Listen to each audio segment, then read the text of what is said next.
We're here with Bridgewater head football coach Mike Clark, coming off another good win, 3-0 now after a 35-17 victory against Shenandoah. And again, you pitched a shutout in the first half. It's great to get off to those good starts. Your team's now outscored their opponents 78-0 in the first half in 3 games. Well, that's a pretty good statistic, but as I tried to tell our team really on Monday, I think what we have to be prepared for is that hey, there's going to come a time where we're not going to get the break, and we're going to have to come from behind.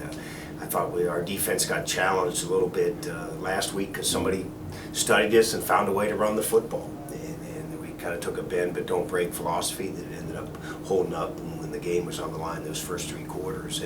But I also think our defense did a nice job. We shanked a punt. We had a 10-yard punt from the 10. And really that was the first time all season where our defense really got put on the short field. Got the ball on the 20. That was the equivalent of a turnover, and they stepped up. And in a time when the game was still tight, was able to shut Shenandoah down and keep points off the board. I think when you go on the road and our quarterback, Jay, really played at a very high level, and I've said this to several different people, when that position plays at a high level, it makes everybody on your team better, regardless of what side of the ball they're on. And if we can get that same type of production, we've got a chance to be a pretty good football team. Now, the only reward we get is a bigger challenge on Saturday. There's not 2 undefeated teams left in the ODAC, and we got to play one of them here Saturday at 2 o'clock.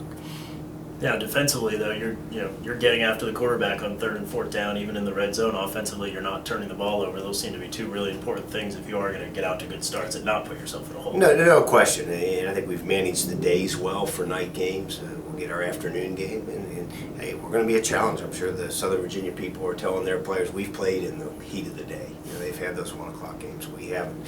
But I think in the end, the game's still going to be 60 minutes, and the field's the same length. We'll try to mix things up a little bit on Saturday, and there's no question you're going to manage problems at whatever end of the parade you're on, and I'd rather be the 21-0 in the lead parade and trying to manage those issues than I have been. I've been in the past where I've been that 22-0 behind, and you had to manage issues. So, but we'll play the game as it is. I do think I'm really kind of proud of our players. I think they've kind of. We were concerned, could we carry the momentum from the end of last year into this season? I think we've shown we are capable of doing that, but the neat thing about this business is you can't look in the rearview mirror for long. It's you have to renew it every week, every day, and certainly Saturday's going to bring a new challenge to us. So Saturday is SVU. It is a new challenge. It's a new team in the ODAC for the first year this year. They seem to have some size on the line. I think partially a function of the school. They'll have some older guys out there, which can make a huge difference in football. They've put up some good defensive numbers, especially last year, held 2 of their conference opponents to single digits, and then got an impressive win last week against Hampton-Sydney. So what do we expect from them? They've done that. They had an impressive win against Montclair State, which is a good, huge NJAC school right outside of New York City that came down here and played them. But I think, if I'm not mistaken, they forced 9 turnovers in 2 games. I mean, their defense has 8 interceptions in 2 games. They're tough to get behind. They remind me of the good W&L teams when they play defense. They keep things in front of you, then just swarm to the football, and their backs for real. I mean, to put up 200 yards rushing, on Hampton-Sydney, and he had 3 long runs for touchdowns. He's a difference maker, and I'm sure certainly they'll study what Shenandoah did to us on the offensive side of the ball and say, hey, we too can run the football. You're right, their offensive line will be the biggest line we play all year.